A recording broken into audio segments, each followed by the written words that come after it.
Mesdames et messieurs, chers amis, ainsi que le soulignait Dominique, ce n'est pas la première fois que vous êtes à Montpellier. C'est la deuxième fois sous l'égide de la librairie Sorams et de l'Institut Maïmonide.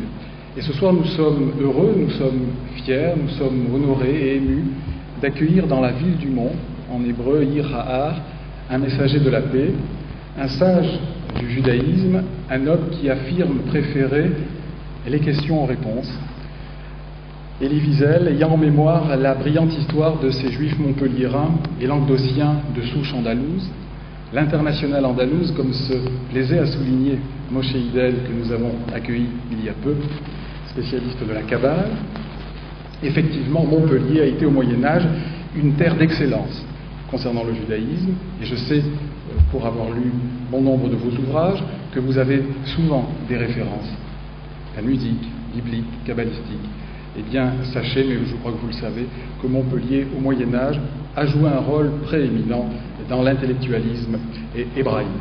Et effectivement, il n'y avait pas que Montpellier. Plusieurs petites Jérusalem sont restées à la postérité, qui ont accueilli des exilés donc andalous, ayant refusé l'intolérance almohade, pétris de savoir, pétris du savoir gréco-judéo-arabe, et qui ont œuvré en médecine à Montpellier, par exemple, en philologie, dans les traductions. Le guide des perplexes, le guide des égarés, le Moré Nebuchim, a été traduit en 1204 entre Lunel et Montpellier par Shmuel ibn Tibon. Ils ont donné aussi leur pleine mesure, comme le souligne fort justement Binyamin de Tudela en 1160 dans son carnet de route, dans des villes comme Narbonne. Les Juifs appelaient cette ville Ner Bina, à Béziers également, ville où les sages abondent, selon Benjamin Tuder, à Lunel, où il y avait une grande académie talmudique, mais également à Posquière, l'actuel Vauvert, où sévissait le grand rabbin, le rabbi Avraham ben David. Et d'ailleurs, nous savons que les premiers écrits kabbalistiques dans l'histoire de l'humanité apparaissent dans notre région et effectivement interviennent dans le courant du XIIe siècle, qui est une période où l'on passe de l'oral à l'écrit, où il y a une renaissance dans les milieux chrétiens qui influence fortement le monde juif.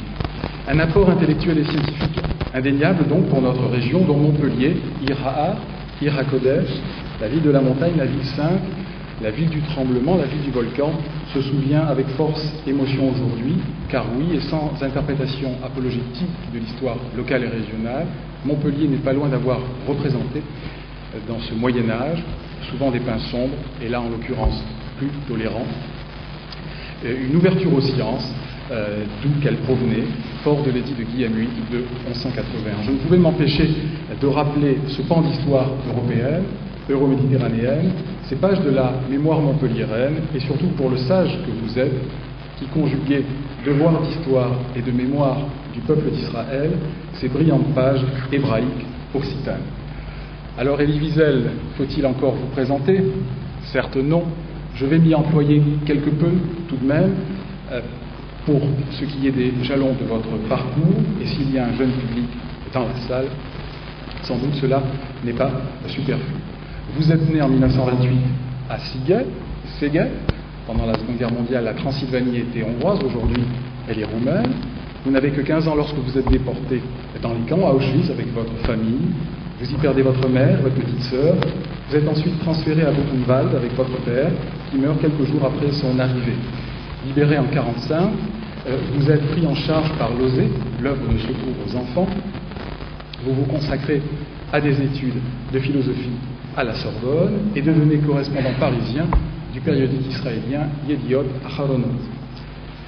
Vous décrivez l'inénarrable, l'indicible, comme il vous plaît de le nommer, votre expérience concentrationnaire, d'abord publiée en yiddish, votre langue maternelle, en 1956, Und die Welt hat geschwiegen, et le monde se taisait, puis en français, nous avons la nuit en 1958, récit poignant, publié grâce à François Mauriac, qui vous offre une sorte de parrainage intellectuel, et effectivement, avec qui d'ailleurs vous avez eu des conversations fort intéressantes sur le monde, sur les relations judéo-chrétiennes, et cette nuit donc inaugure une œuvre littéraire remarquable, riche, très riche, fort d'une quinzaine de romans et de récits, plus de 40 livres publiés en tout, dans plus d'une vingtaine de langues.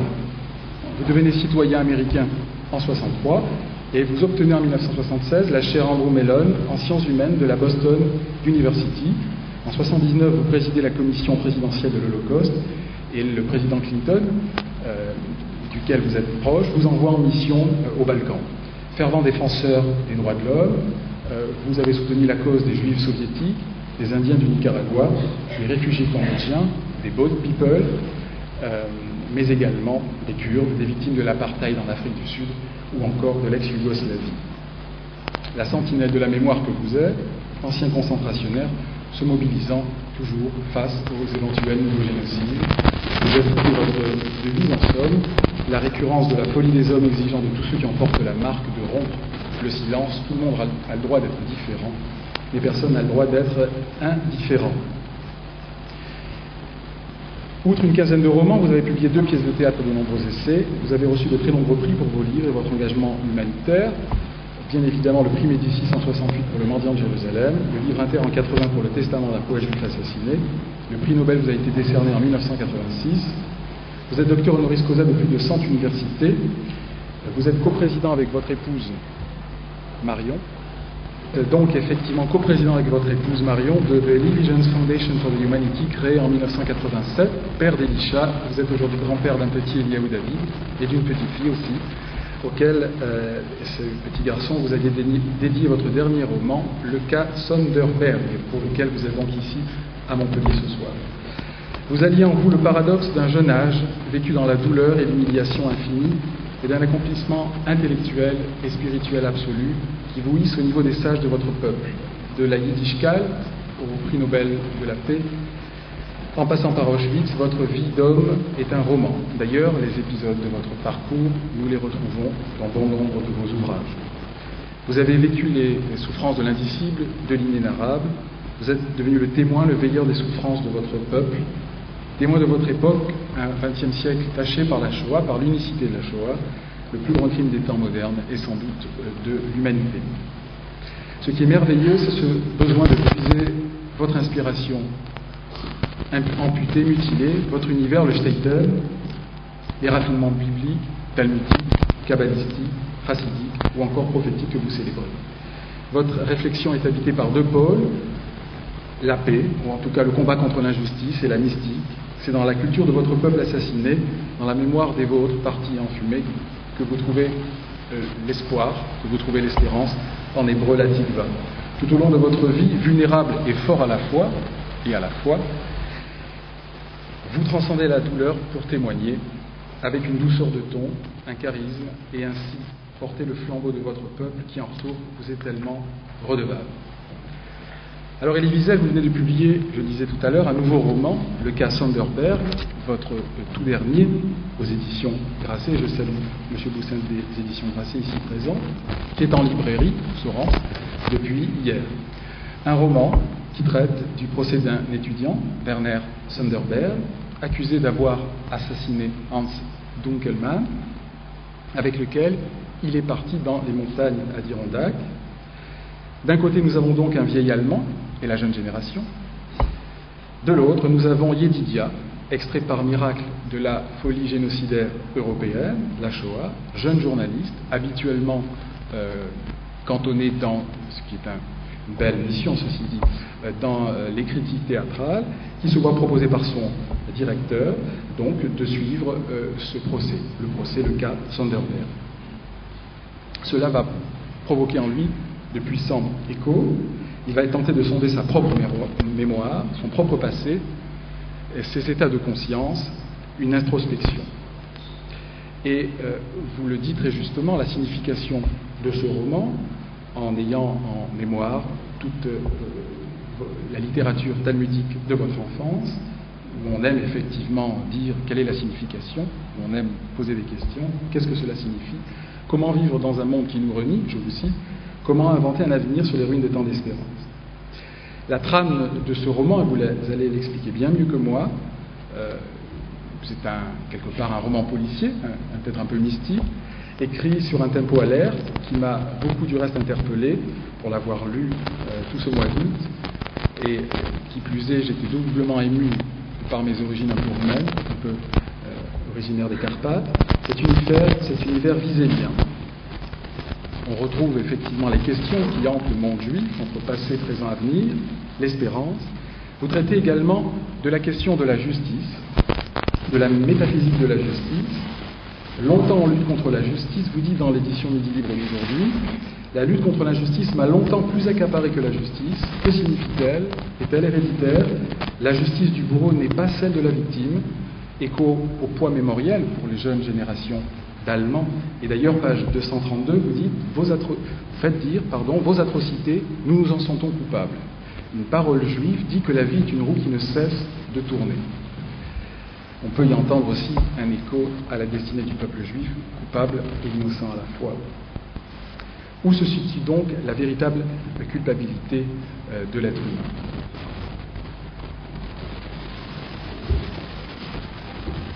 La réponse est simple.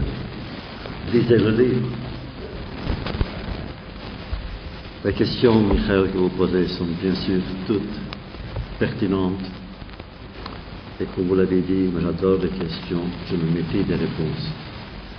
Les réponses ne sont pas bonnes, elles ne sont jamais bonnes, elles ne devraient pas l'être, surtout quand il s'agit de ce que nous appelons si pauvrement la Shoah ou l'Holocauste. Moi je préfère en fait le nom hébreu yiddish Khurban, la destruction. Notre temple a été détruit 2 fois et j'avais l'impression que cette fois c'était la 3e.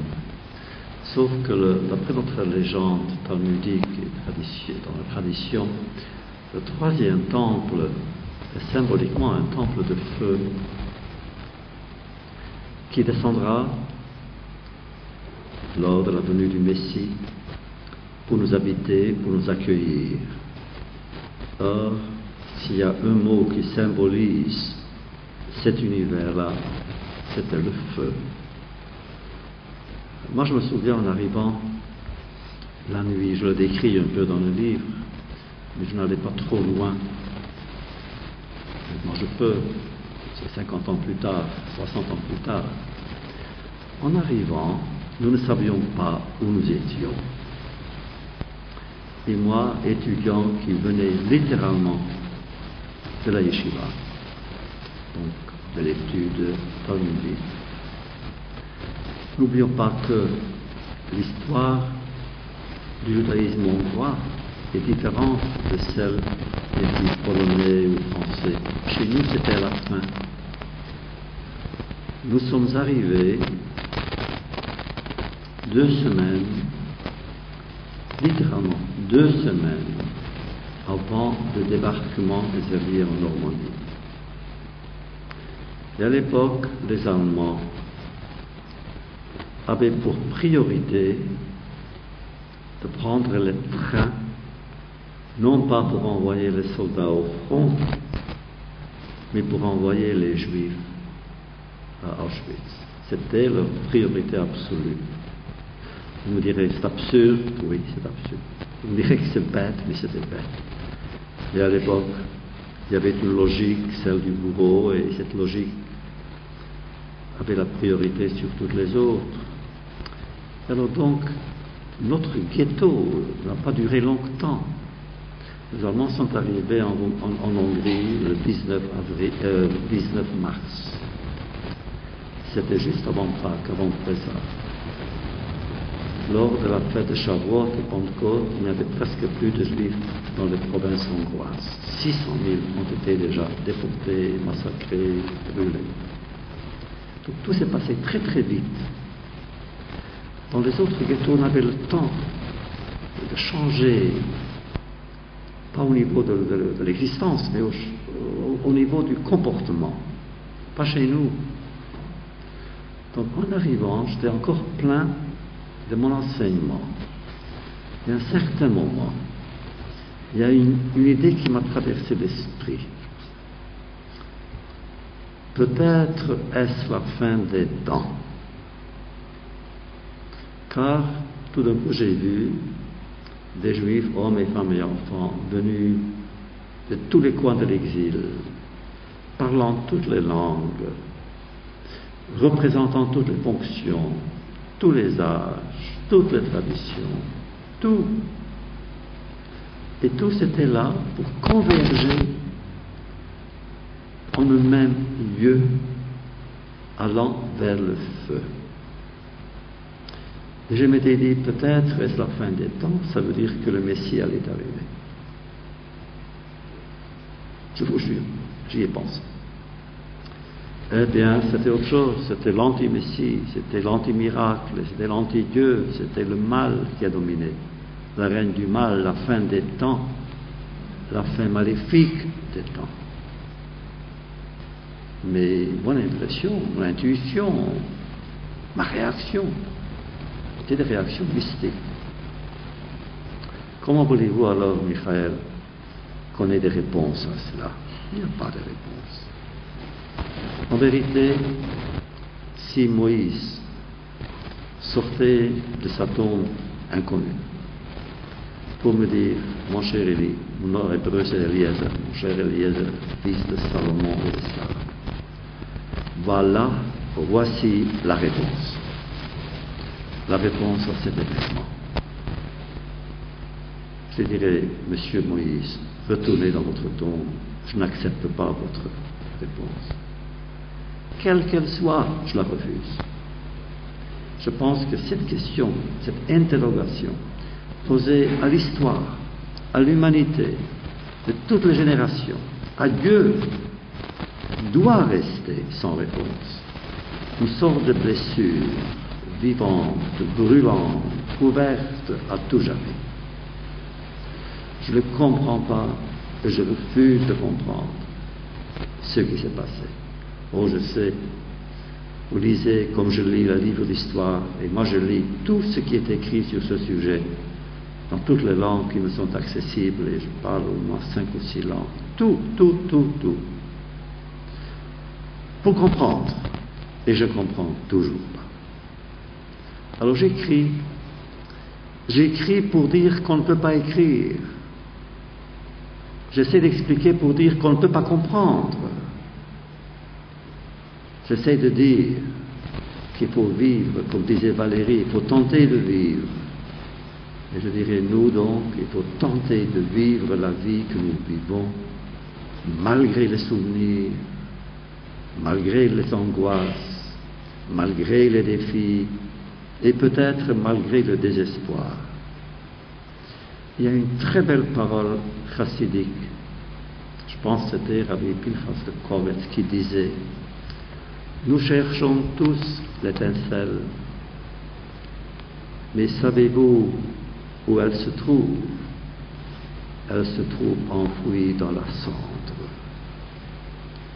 Il faut donc fuir la cendre pour que l'étincelle jaillisse. Eh bien voilà, j'écris pour que l'étincelle jaillisse.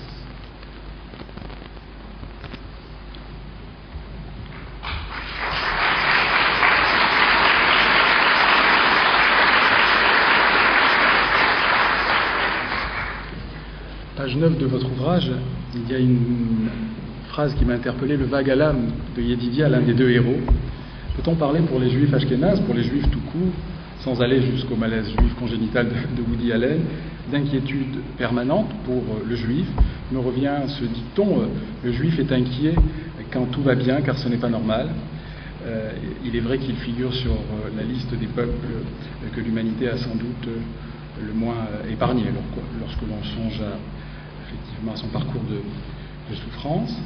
Donc effectivement, j'aimerais que vous reveniez sur cet état de conscience, et également concernant effectivement une autre phrase qui m'a interpellé dans votre ouvrage, il y en a beaucoup, vous me direz, comment expliquer le choix et la censure du temps? Yedidia qui prépare un article sur la pièce d'Oedipe, il s'interroge sur la survie de cette œuvre, comment l'expliquer, comment expliquer le choix et la censure du temps, et je ne pouvais m'empêcher de penser à votre parcours et à la question lancinante sur les survivants des camps. Pourquoi moi plutôt qu'un autre? Pourquoi ai-je survécu? Mais frère, je ne sais pas pourquoi. Je vous le jure, je ne sais pas pourquoi. Il y a des gens qui disent, c'est le miracle, je refuse ce mot. Si le bon Dieu a décidé de le sauver miraculeusement, il aurait très bien pu se déranger et sauver d'autres comme moi, qui sont peut-être meilleurs que moi, plus sages, plus intelligents, peut-être plus moraux. En tout cas, j'étais trop jeune, ils auraient pu. Moi, j'ai connu, parmi ceux qui sont morts, des maîtres. Pourquoi est-ce qu'il n'a pas eu cette pitié, cette compassion pour eux, dont je ne sais pas pourquoi? Si vous avez lu donc la nuit où je décris le dernier jour, c'était le 11 avril, nous étions à Buchenwald. Et à partir du 5 avril, d'abord, il y a ici peut-être des anciens de Buchenwald qui vous le diront, le 5 avril, ils avaient décidé, puisque les Américains s'approchaient du camp, d'évacuer d'abord les Juifs.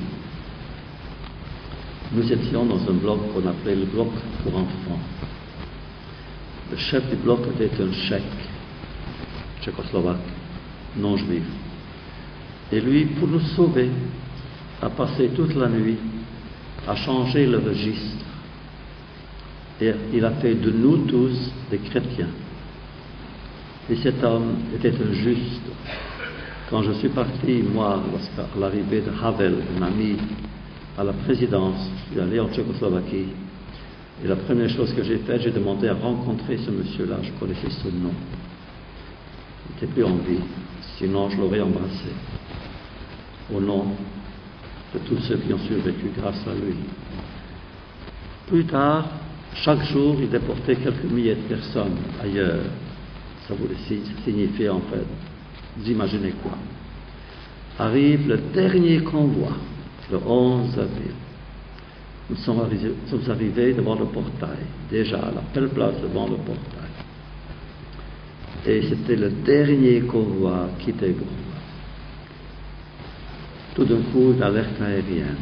Or, évidemment, c'est la règle et la règle. Ils ont dit, chaque fois il y avait une alerte aérienne, il fallait regagner les blocs. Donc, nous l'avons fait. Et comme les Américains étaient si proches, il y a eu la résistance qui, tout d'un coup, a pris les armes et nous étions libérés.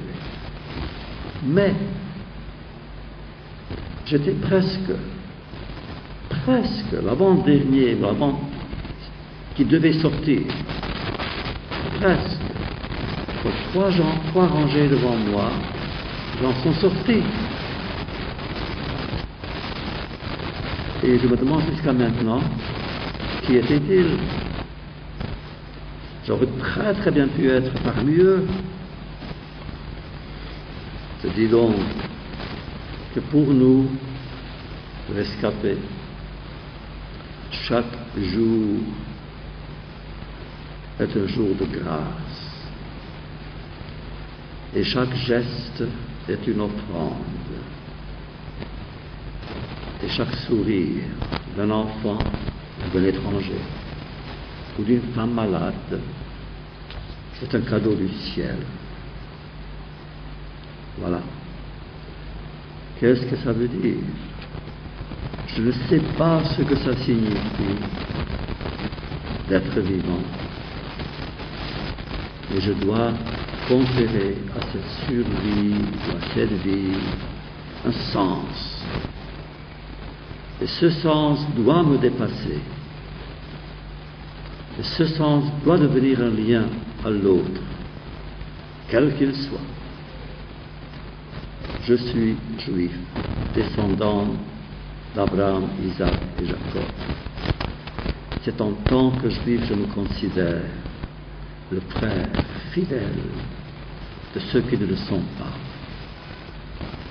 Donc, chrétiens ou musulmans ou bouddhistes ou athées, ils sont mes frères et mes sœurs. Parce que, non que je sois homme, bien sûr je suis humain, mais parce que je suis juif. C'est le juif en moi qui est homme, c'est l'homme en moi qui est juif. Mais je dis que chaque chrétien a le droit de dire la même chose de sa chrétienté. Et les bouddhistes de son bouddhisme, et les musulmans de l'islam. je ne peux m'accomplir qu'à l'intérieur de ma tradition, de ma mémoire. Et je répète, le chrétien peut dire la même chose, protestant ou catholique. Je pense qu'aujourd'hui, il y a partout dans le monde ce mouvement de pensée qui, heureusement, est accepté par un grand nombre de personnes. Jamais, depuis 2000 ans, les rapports entre juifs et chrétiens n'ont été aussi bons. On le doit au pape Jean XXIII et au pape Jean-Paul II qui a suivi ces traces. Et bien sûr, parmi les protestants, c'est pareil. En Amérique, c'était Niebourg. En Allemagne, c'était Nimmer. En France, il y a des traditionalistes protestants qui sont aussi ouverts que nous le sommes dans notre religion. On a fait une erreur lorsque le mouvement œcuménique a commencé. On aurait dû vite adjoindre aussi un représentant de l'islam. Chaque fois que rabbin et prêtre et curé se rencontraient, un cadi aurait dû être le troisième partenaire. Si on l'avait fait alors, je pense que le monde se porterait mieux aujourd'hui. Il n'est pas trop tard. Mais voilà, chaque être humain est à l'image de Dieu unique. Chez Dieu, on dit, d'après Maïmonide, que l'unicité de Dieu est unique. Mais cela reflète aussi la condition humaine. Voilà donc, Michael, vous me demandez le sens de ma vie. Je ne sais pas. Je peux dire une chose. Un sens qui m'isolerait des autres serait, à mon avis, un mensonge. Et je n'aime pas le mensonge.